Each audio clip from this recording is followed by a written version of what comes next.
Do you ever feel like experimenting? Trying something different that you've not done before? Remember when I started this channel and I said I was going to do some experimenting and learning and bring you guys along with me? That's what I'm going to do this time. Come on, let's do this.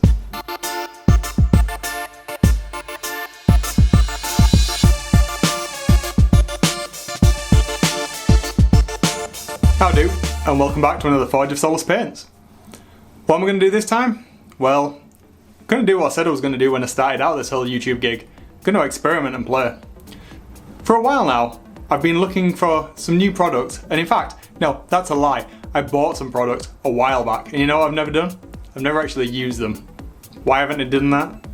Well, I think this is the case with a lot of people in the hobby. I've been scared. I didn't want to ruin any of my good models. But then I thought, well, I've got a whole slew of other models that I just picked up that I'm not really bothered about. Just sat in a cupboard. Why don't I use those to experiment on?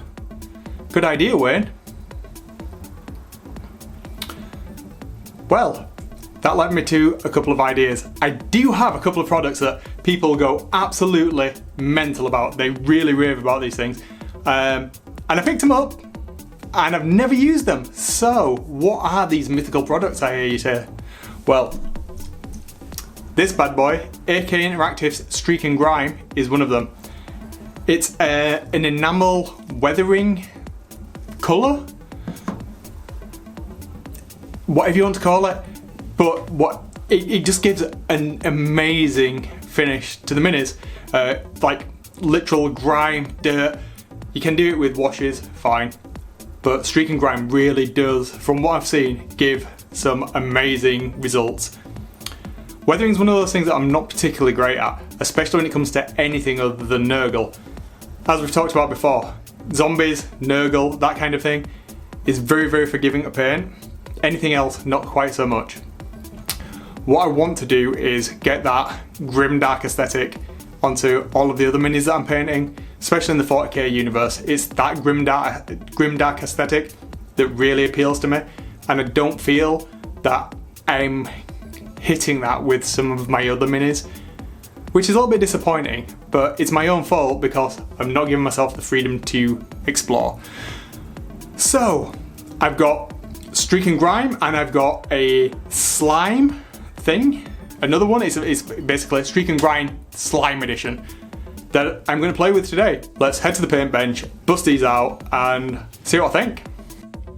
Now then guys, first thing I'm going to do is get on my nitrile gloves. Don't really need them, but I just love to ping them on my hand, why not? But seriously, if you're using an airbrush, I think it's a really good idea to get them on there. Also, it means I don't get paint on my wedding ring, so I don't have to clean it. Right, airbrush. First thing we're going to do is I primed the models white, just 100% cheap white primer, nothing special here. Next thing, going to get some gloss varnish on there. Why are we going to do that? Pretty simple really.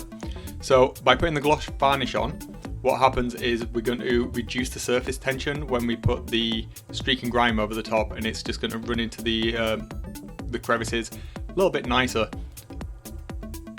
So mixing it up into the airbrush, I'm using some thinner. Because this isn't an airbrush ready varnish, we've got to prepare it ourselves. This is how I use most of the products from Vallejo that aren't airbrush ready. Put a bit of thinner in there, also a bit of flow improver, really helps. Splodge of varnish or whatever it is I'm using in there, and I give it a good mix around. I know before anybody tells me in the comments, it's not best practice to mix inside of the cup. Each to their own, you do you. It's just a little bit easier than mixing outside and having to pour it into the cup. In terms of ratios, I just put a couple of drops of each in there really, just to get that nice milky consistency that we normally look for. As you normally would, once it's running nicely down the side of the cup, then you're ready to go. I'm spraying about 30 psi. All I'm doing is giving a couple of thin coats over both of the models from all angles, just so it's nice and covered. Okay, and we're done with that, so let's get on to the main attraction, the Streak and Grime. Now this stuff is pretty much airbrush ready, to be fair. It's thin enough as it is, so I'm just going to use it neat. I grab a pipette, get some into the airbrush, and we're going to go that way. You can brush it on as well. I'm going to get to that. Stick with me. One thing about this stuff is the smell of it really takes me back to being, 8 or 9 years old and painting models with my dad. It's got that humbrily, metally oil paint kind of smell to it. So yeah, memories flooding back. Right, ready to go. I'm going to paint half and half, so half streak and grime and half of the slime effect. Just going to do literally half of the model. Going to completely saturate it. Now apparently this is the way to do it. So I'm going OTT here a little bit. Not what I'd normally do. It is a little bit runny. I was slightly concerned, but it did turn out alright. Spoiler alert there. And let's swap over to the other colour. This slimy grime dark. Again, same sort of smell, same sort of consistency. I did wash the cup out with a little bit of mineral spirits, and then just use the same method of getting it in there with a pipette. One thing to bear in mind, guys, if you are using this stuff, definitely use some cheaper brushes if you're getting it into your airbrush or you're painting directly onto your minis. I would not be using my decent brushes with enamel paints where you've got to put in your thinners. But just a little word of advice there. Okay, let's do this. Second half of it. Again, straight over, saturating it. I'm trying to be as neat as possible so I keep a nice 50-50 mix just so we can see how it comes out once we've taken some of it off with the mineral spirits. One thing I was worried about was how long this stuff would take to dry. So a couple of people that I watched videos of said somewhere between an hour to kind of 3 to 4 hours to make sure it was totally dry. Now I left it about an hour, and I have to say I could have left it a little bit longer, and I think you probably should. I have done another couple of minis using this method now, and I have left about 2 hours. Right, so I'm going to do the same thing as I did with the airbrush with the other model. Again, exactly the same thing. You saw me, I've gloss varnished it, and I'm just going to use the brush this time just to see if there's any difference. I want to see, if there is a huge difference in application types. So I'm just starting with the slimy green dark this time, just because it was already open on my desk and I'm hugely lazy. So just getting it on the model as neat as I can. Again, 50-50 mix. Not being overly worried about oversaturating, because like I said, this stuff does come off. That's the beauty of it. It remains in the crevices and the job's a good one.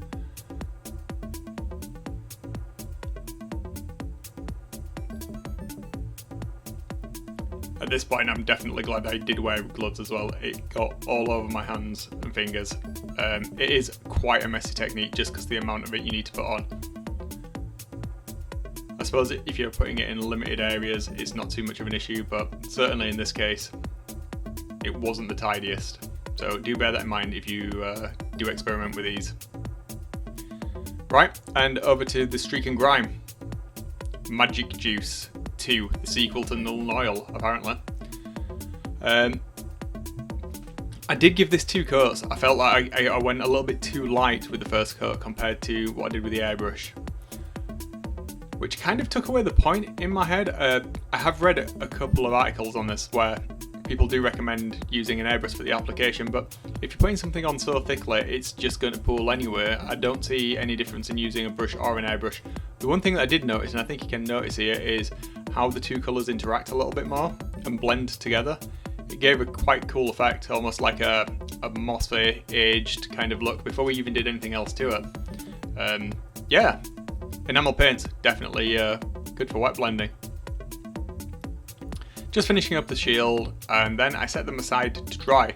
Like I say, somewhere between half an hour to an hour is what people recommend. From my experience of it, I would definitely leave it longer than an hour, but I guess that's part of how much paint you put on there as well. So yeah, they looked alright. Definitely a little bit neat with the airbrush in terms of segregation compared to the brush, but overall other than speed and consistency. I wouldn't say I found much of a difference.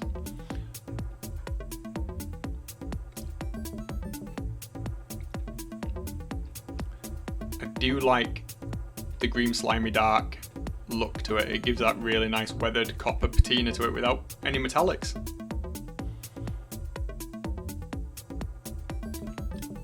Okay, so let's get on to the next bit. Taking off what we don't need. So you can use a couple of different things. I chose to go with the odorless mineral spirit here, and some Q-tips. Basically, get some of the mineral spirit on your Q-tip and rub it lightly over the surfaces where you don't want the streak and grime or the green slimy dark to be. You need to be pretty light with this because you don't want to rub it out of the corners, and it is going to have stained. As you can see here, the white is no longer white, even where we've removed the colouring, but it's still noticeably lighter. I think once everything is dried as well, it made a huge difference, as you'll see coming up. But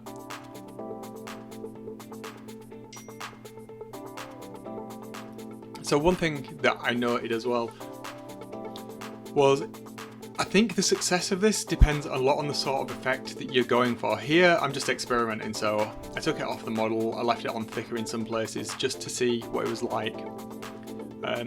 It'll be interesting to use this in anger on an actual mini that I am weathering, and I will be doing that in a couple of episodes time. It really does make a difference. I'm not sure how much of a difference compared to washes I find it. Certainly, there's something interesting about removing the paint after you put it on. It feels like there is more control there. I mean, sure, you could go back over with your base coats or your layer paints, depending on what type of techniques you're doing, to bring back the colours, but I found this gave it a more natural finish. So again, I think it depends on the type of mini that you are painting and your own personal preference in terms of style. Myself, I'm moving more towards trying to get my minis consistently grimdark, independent of what race I'm painting. So this is something that I'm definitely going to be utilising in my projects going forward. I am looking forward to trying some of the other effects in the range as well. I believe there's a rust one and some oil staining sort of effects, which I think will be really useful on some of the larger minis like dreadnoughts and tanks and such.